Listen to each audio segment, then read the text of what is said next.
காமாட்சி விளக்கு அனைவரது வீட்டிலும் பொதுவாக காணப்படும். இந்த காமாட்சி விளக்கை மட்டும் ஏன் அனைவரின் வீட்டிலும் வைத்துள்ளனர் என்பதை பற்றி காண்போம். உலக நன்மைக்காக காமாட்சி அம்மன் கடும்தவம் புரிந்தபோது. சகல தெய்வங்களும் அவளுக்குள் அடங்கின. அதனால் காமாட்சி அம்மனை ஒருவர் வழிபட்டால் அனைத்து தெய்வங்களையும் வழிபட்ட பலன் கிடைக்கும். காமாட்சி அம்மனுக்குள் சகல தெய்வங்களும் அடங்கியுள்ளதால் அவரவர் தத்தமது குலதெய்வத்தை நினைத்தபடி இந்த விளக்கை ஏற்றி வணங்குவர். இதனால் குலதெய்வத்தின் பூரண ஆசிகள் கிடைக்கும் என்பது நம்பிக்கை. குலதெய்வம் தெரியாதவர்கள் அன்னை காமாட்சியை நினைத்து இந்த விளக்கை ஏற்றி. எனக்கு குலதெய்வம் தெரியவில்லை. நீயே குலதெய்வமாய் இருந்து என் குலத்தை காப்பாற்று என்று வேண்டுவார்கள். இதனால் அதற்கு காமாட்சி தீபம் என பெயரிடப்பட்டது.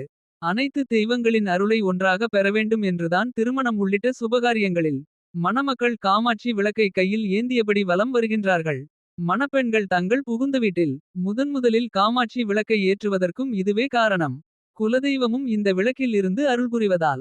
முதலாவதாக இதனை ஏற்றுவதன் மூலம் குலம் தழைக்கும் என்பது நம்பிக்கை. மங்களப் பொருட்களில் இந்த காமாட்சி விளக்கு முக்கியமானது. இதில் கஜலட்சுமி உருவமே பொறிக்கப்பட்டிருக்கும். இதற்கு பூவும் பொட்டும் இட்டு வழிபட வேண்டியது மங்களகரமான வழக்கமாகும்.